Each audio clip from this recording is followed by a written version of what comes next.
First on the Gulf Coast with breaking news and weather. Fox 10 Live starts now. This is a big deal, taking these two out. If killing Khamenei was kind of a 10, I'd say this is an 8.5. New today, defense systems firing at projectiles near the U.S. Embassy in Baghdad, Iraq. The diplomatic headquarters, an oil field, hotel, and other facilities all reportedly targeted by Iran. The Mobile, Pensacola, available now. All morning, all local. It's the beginning of a new day. Fox 10 Mornings. First on the Gulf Coast with breaking news and weather. Fox 10 Live starts now. This is a big deal, taking these two out. If killing Khamenei was kind of a 10, I'd say this is an 8.5. New today, defense systems firing at projectiles near the U.S. Embassy in Baghdad, Iraq. The diplomatic headquarters, an oil field, hotel, and other facilities all reportedly targeted by Iran. The early morning attacks happening as Israel announced it had killed Ali Larijani, Iran's top security official. Also reportedly killed a leader of Iran's paramilitary, which was part of violent crackdowns on protesters in January. Flight and shipping disruptions continuing across the Middle East as we speak, with several airlines extending flight cancellations and NATO allies deciding not to send ships to help secure the region's waterways. Impacts to the Strait of Hormuz continuing to cause surging gas prices up to an average of $3.79 a gallon. That's all according to AAA. And could get even worse. Stay with Fox 10 News for updates on this story. For now, we want to welcome you into Fox 10 Live on this Tuesday. Happy St. Patrick's Day. I'm Ashley Mitchell. Let's continue our trending headlines of the day. Well, President Trump says Iran's military has been completely decimated and the U.S. is close to ending the threat posed by the regime. But at the White House, the political fight is only heating up. Joe Kent, the director of the National Counterterrorism Center, resigned on Tuesday today, claiming the president was pushed into the war by the Israeli government. He wrote in part, quote, "I cannot in good conscience support the ongoing war in Iran. Iran posed no imminent threat to our nation," end quote. President Trump, though, pushing back on that claim. However, Democrats say the resignation is another sign of turmoil within the White House and claim President Trump has no plan for victory. It's a good thing that he's out because he said that Iran was not a threat. Iran was a threat. Every country realized what a threat Iran was. It seems like they're always a few hours away from hanging the next mission accomplished sign around here, and we continue to suffer. The president says he is now delaying his visit to China so he can stay and focus on Iran. Well, listen to this. A woman says a Cybertruck in self-driving mode almost drove her and her baby straight off an overpass. This dashboard camera video shows a car going up an incline before slamming into a concrete barrier and stopping completely. The woman says it all happened August 18th of last year on Houston 69 East X Freeway.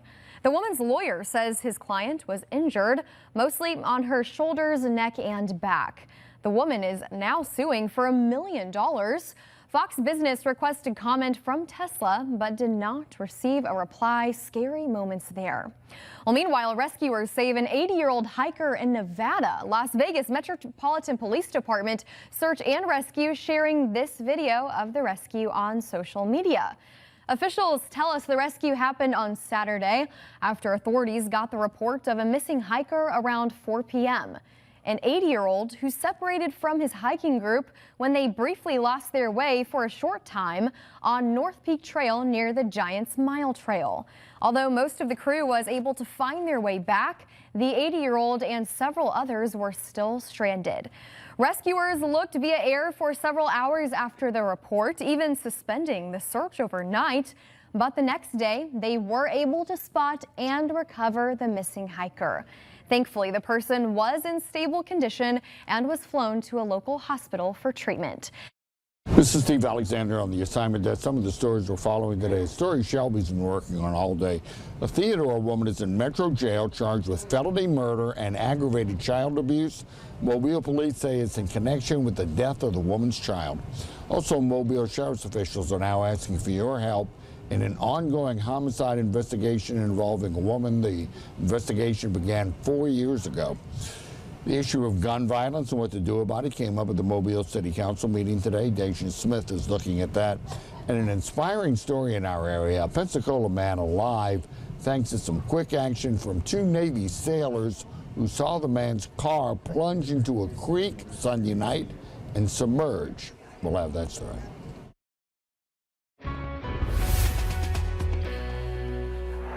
Well, heads up, we just had a freeze warning that was issued. You can see it right here on the Fox 10 weather app. Here's your hourly planner. These numbers are for Mobile. Remember, you can change your location by going up here at the top of the Fox 10 weather app and flipping through. But you can see the temperatures go way down overnight tonight, pretty close to freezing in Mobile, especially if you're more inland away from the water. You have really the potential to see some chilly temperatures. We're going to have more breakdowns of this on the app. Also encouraged you to, if you press that button here on the Fox 10 weather app, it pulls up this page and you can submit your pictures and videos on the Fox 10 weather app. It's a really helpful tool there. You can also, if you have not yet downloaded the Fox 10 weather app, we encourage you to do so. App Store, Google Play Store, download it. Also, if you haven't updated it recently, I recommend that you do so because we have changed up the radar section of the app. So keep an eye on that. There are some new tools available to you there. Outside right now, downtown Mobile, 55 degrees. It's a nice day in the sun, but it is a little chilly. You do need some kind of jacket if you're heading outside. See a dew point of 15, so extremely dry air in place. This is the pass down at Orange Beach, Perdido Pass there. Nice, quiet day. White sand, blue water. It's just chilly. And the temperatures as we go into the evening time, getting back into the 40s. And as I mentioned, we have a new freeze warning that's in place, and that'll be for overnight tonight. It's not for the immediate coast, but it's for areas inland. And we are going to see some really chilly temperatures happening. Here's your hour-by-hour forecast. You can see this exact forecast on the Fox 10 weather app. 54 degrees with a north wind around 10 miles per hour. Then they get into the 40s and the 30s overnight tonight. Temperatures start to go down and reach their lowest point at the daybreak tomorrow. Pensacola, 55 degrees and 40s for this afternoon. 42 degrees at midnight, 41 at 1 a.m., then eventually get to the 30s. Here's where this freeze warning's coming from. You see how many numbers here are 32 on this board here. So many here, 32 in Mobile, 37 though in Gulf Shores. Take a look at it. The new freeze warning valid 1 a.m. until 8 a.m. on our Wednesday. So be prepared, especially growers. If you have any sensitive plants, you're going to want to make sure those are well protected. All right, well, it's St. Patty's Day, if you can't tell by the green. Nick does have green socks on. Yes, I do. We talked about this on Fox 10 midday. Thank you for the heads up there. So he'll not be pinched today, although I talked about wanting to earlier. So yes, you're safe for now. You did also just threaten Jason. I did. Listen. I have my green. I'm safe. Okay. But regardless, we had a beautiful start to our St. Patty's Day this morning with this sunrise in Sims submitted by Brandy Davis. It was a beautiful sunrise this morning. Off to our east, there were some thin clouds, and you can see some really interesting things. So take a look at that. There are great photos sent in. We always appreciate these sunrise, sunset photos. We want more of them, so send them in on the app. Up next. Yes, this one is from Linda Shelton. This was in Gilbert, Arizona. A sunset there, beautiful skyline. You know what? That's a oddly familiar. That's a sunset that looks like the sunrise from this morning. Honestly, it does. I was about to say I thought this was the same picture for a moment. Yeah, because it has the exact same clouds that were there, but a really pretty one there. Always appreciate it. Always appreciate our Arizona people for sure. This next one coming from Mike Carter. He says, "Happy St. Patrick's Day. I love this little dog." That's cute. Yeah. I don't know how you get a dog to put all that on. The hat, the bow tie, it looks like the little dog tuxedo there. That's impressive. You must have a well-trained dog, Mike. Give me some tips because my dog would never let me do that to him. How is he posing to that? I don't know. He looks so dapper. He or she looks so dapper. Love it. So cute. Thank you, Mike, for sending that one in. A very timely picture for our holiday today. This next one from Michael. He said, Marley says no to cold weather. Maybe yawn. Is that a yawn or an angry that's a yawn. streak? If that's angry, I wouldn't want to be taking that photo. That is going on the catnap forecast. I will tell you that right That's now. phenomenal. That one better stay on the catnap forecast all week because that's an iconic look right there. Marley, I'm with you, but good news for Marley, Nick, right? Things will warm up this weekend. Yes, it'll warm up this weekend. It's going to be a nice weekend. Yeah, I feel the same way for sure. This next one comes from Tyrone and Dana Robbins. This is Rock, a.k.a. Scooby, an all-American bulldog. What a name. Rock, but he gets called Scooby. So his legal government name is Rock. Yes. But he's known as Scooby. Yes. I mean, I guess I have that. You know, legal dog's name is Twix, but we call him everything but. Really? Twix. What do you call him? Twixter, Twixie, Twixter, Twixie. Twinkle Toes. I think I said this before. My dog's full name is Champ Beau Jean-Pierre Mitchell. That's too And long. I say that. When he's in trouble, I say that. Oh my God. Listen, we love seeing all of your pictures. Thank you so much for sending those in to us today, Nick. If folks want to see their pictures here on Fox 10 Live, how can they do that? Yes, you can send them on the Fox 10 weather app. If you're setting it on the news app, I will note, you might notice the interface looks a little bit different. We do have a new interface for the news app, and that is coming to the weather app eventually. So we'll be on the lookout for that. Website, also slightly new interface, same submission process though, so be on the lookout for that on the website. Great note there. It is 3:10 now. Thanks for staying with us on your St. Patty's Day. We'll be back with more Fox 10 Live after these messages. Spotting the silent signs of a heart attack. Investigate TV Plus. Today at 3:30 on Fox 10. Committed to you. This is Fox 10 Live. Welcome back. Today is St. Patrick's Day and the Gulf Coast has turned completely green. From parades to pub crawls, celebrations were happening all day long today. But one of the biggest parties started before the sunrise. Fox 10's Stephen Moody has more on this annual tradition. A sea of green can only mean one thing. It's St. Patrick's Day, and just like every year, O'Daly's on Dolphin Street was where the party started. People filed in for the annual Green Kegs and Eggs breakfast, where they ate delicious food, drank, and had a great time. This is my favorite time of the year. Bring the community spirit and the friendship, and we need something like that at the current state of affairs overseas. I feel like we need a little bit of love in our lives. And this was home base for the Friendly Sons of St. Patrick as they gathered here in their green jackets. But a few hours later, it was time to head down to Cathedral Square for the annual parade. And after a strong Mardi Gras season, Mobile still had a little bit more party left in their system. And there's 400 Sons of St. Patrick's involved in that. And as I said, that community spirit, and that camaraderie. Mardi Gras was just a fantastic celebration this year. Definitely, like I said, that community spirit and everybody enjoying the Mardi Gras and back for St. Patrick's Day. And whether you're Irish or just Irish for the day, it was something that everyone enjoyed. Smile a lot and wave and hold your hand out. And just have a great time. Stephen Moody, Fox 10 News.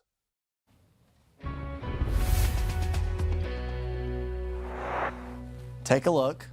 It's going to be cold tonight, so just be ready. Here are your lows, and you can see 32 degrees in Grove Hill, 31 Monroeville, 31 Evergreen, 31 Bruton, 31 all the way down to Molino. Now, essentially, we're at freezing north of Interstate 10.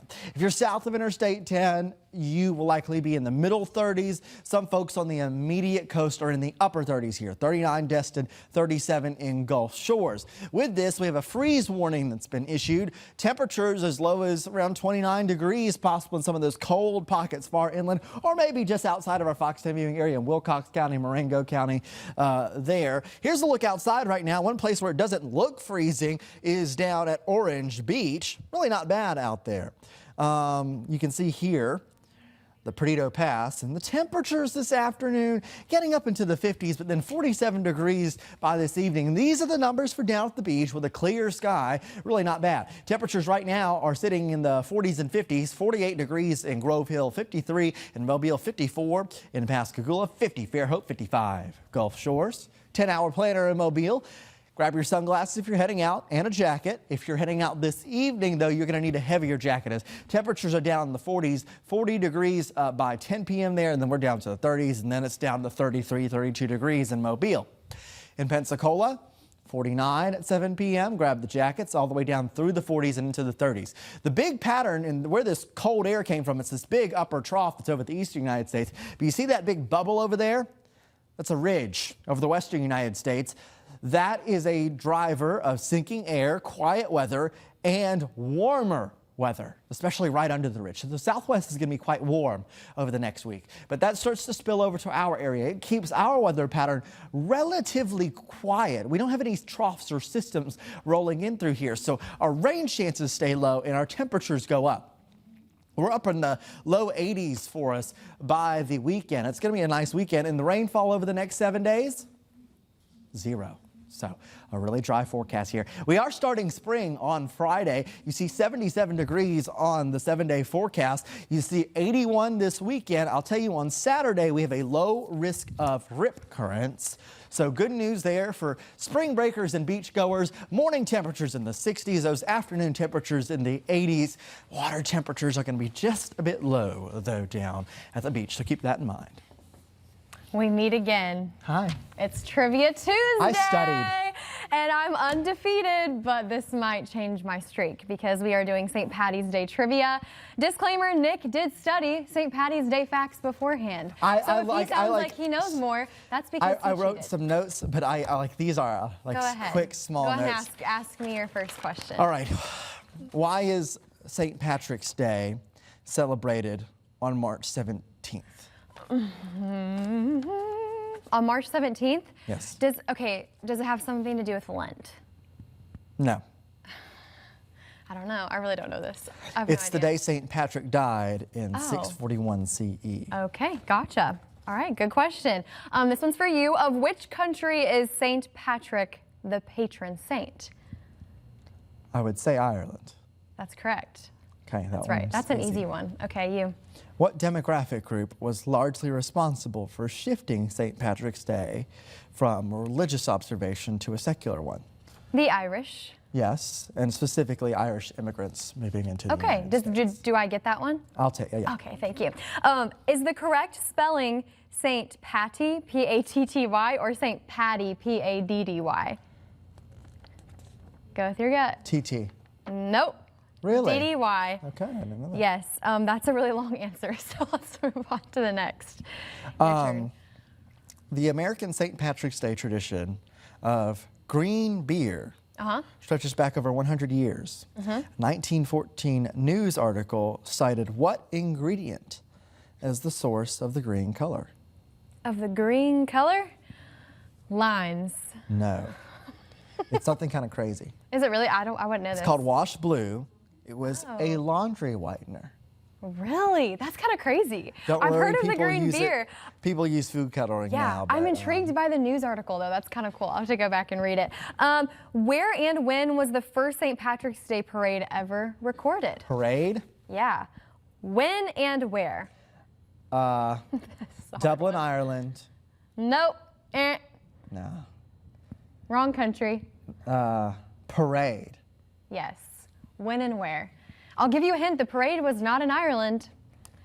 It was in the United States. In 1920-something. Nope. 1601. And in St. Augustine, Florida. Oh, wow. I never would have gotten that one. Yeah. Before United States was United States. This holiday has some rich history. All right. Okay, you. Name the actor who was the original voice of the Lucky Charms leprechaun for Lucky Charms General Mills cereal. Jimmy. Something? Jimmy. Arthur Anderson. Oh, I never would have he served in the gotten role for 30 years. He was not Irish. Well, how cool is that? Last but not least, what's the oldest and largest St. Patrick's Day parade in the entire world? Don't look. I saw you looking around my paper. Is it? The oldest and largest. Is it in the United States? It is in the United States. Think big city. Boston. No. Think big city. Think about the city where lots of parades are currently held to this day. New York City. Yep. The New York City St. Patrick's Day Parade, which, by the way, was first held in 1762. Wow. I learned so much. I feel like that wasn't even a competition because we both don't really know. No, that was terrible. That was terrible. A lot of enlightenment there, for sure. I was expecting, like, what do you find at the end of a rainbow? So we're going to blame that on our producer, Braden, for giving us really hard questions. Braden, really quick, do we know who won that round? Nobody He said won. nobody won. All right, happy St. Patrick's That's Day. better than losing. That was my defeat. I'm done. All right. Start at the end of the rainbow. Yeah. Okay, we'll be back back with more Fox 10 Live in just a minute. On the next Investigate TV Plus, a man dies by suicide in the ER, igniting a conversation about nurses and patient safety. I said, "Doctor, how could this happen?" And he said to me, "I don't know." He says, "I don't know." We investigate why his family says a lack of critical healthcare professionals contributed to his death in search for potential solutions to the shortage. If a truck hurts you, call us. Go long, win big. Call Long and Long. Welcome back into Fox 10 Live. Today, before we finish the show, I wanted to introduce you to my very special guest and friend, Madison. Madison's been shadowing me all day today. We've had an awesome day so far, Madison. Yes. I know you go to the University of Mobile, which is my alma mater as well, so go Rams. Tell me a little bit about what you're studying there. So I'm actually a double major, so I'm doing broadcast journalism, and I'm also doing digital media and advertising, so all things news media, social media, I just love. Super smart, and you're killing it, and it's been so cool to just watch your excitement about learning new things as well. Nick, it's cool to have people here. Yes, and I also think that that you're doing the kind of media aspect and focusing on social media, that is an important thing based on where this business is going. Did you got to spend the whole day with us here. Did anything surprise you about the stuff that we're doing here? Honestly, I feel like it was kind of what I was expecting, but I kind of have never been put in a situation where I was able to learn. So it was just really fun to like observe and just see how what you do on like a day-to-day basis. Absolutely. It's cool to take it beyond the classroom too, which we were talking about for sure. What's kind of your long-term goal in all of this, or do you know yet? Definitely long-term goal would to be an anchor for sure. I would just love to do that, and I feel like you're able to have a good family life and everything with that as well. But definitely short-term goal would just to be like an investigative reporter. Yeah, you'll do awesome. I'm sure you'll see her on our screens in some capacity one day, Madison. It's been so fun having you. Yes, I've enjoyed it. Anything else you want to share before we're done? I don't think I have anything else. I'm just so excited to be here, and I love Fox 10. She got to see the chaos of Nick and I today, so you survived that. So kudos Good to luck. you, friend. I don't know how you did it. Here. We'll see you on Fox 10 News at 4.